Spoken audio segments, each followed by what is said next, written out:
of those students who still haven't figured out which career path to take? Or maybe you're just looking for a little guidance. No worries, we've got your back. This is Pathfinder, a video based career exploration for senior high school students like you. Hello and welcome to lesson number 2, Passion versus Practicality. Let me start with a question. Have you ever felt torn between what you love and what's practical?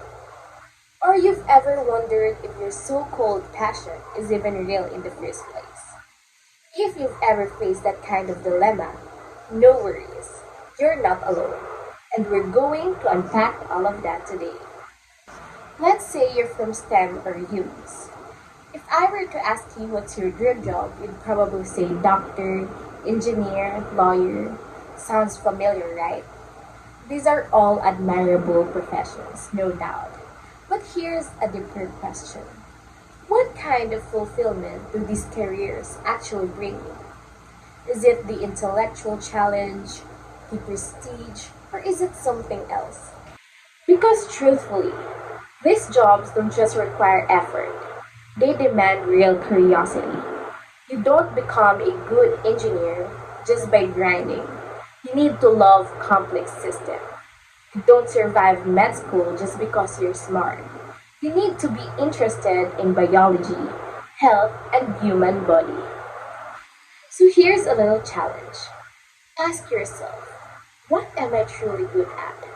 When was the last time something sparked my curiosity besides endlessly scrolling on my phone? Think back. What excited you as a kid? What did you naturally gravitate towards? No one wants to wake up one day full of regret. It takes guts to reflect on who you really are, your strength, your blind spot. And now, if you're set into chasing your dream job, you have to ask yourself, are you obsessed enough to keep going, even if it's tough? If you want to be a doctor, when was the last time you actually read a science article? If you dream of being an engineer, do innovations like SpaceX excite you? If it's law, do you keep up with major legal cases? This all connects to intrinsic and extrinsic motivation. External reward titles, salaries, recognition can only push you so far. But intrinsic motivation, these are the fuel that keeps your fire burning long term. Now here's a dose of reality. Ask yourself, how much does an entry-level job of my dream field actually pay? Brace yourself, because even in medicine or tech, starting salaries aren't always what we imagine. No matter how well you did in school, everyone starts at zero.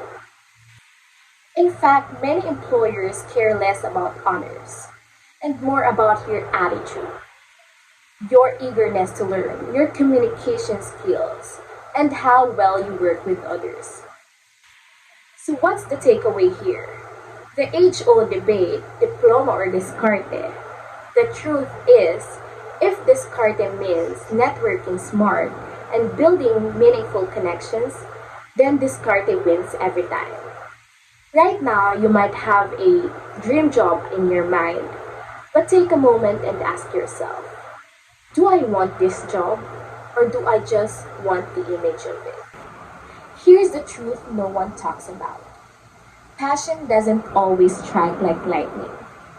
We often imagine that we'll magically discover our calling.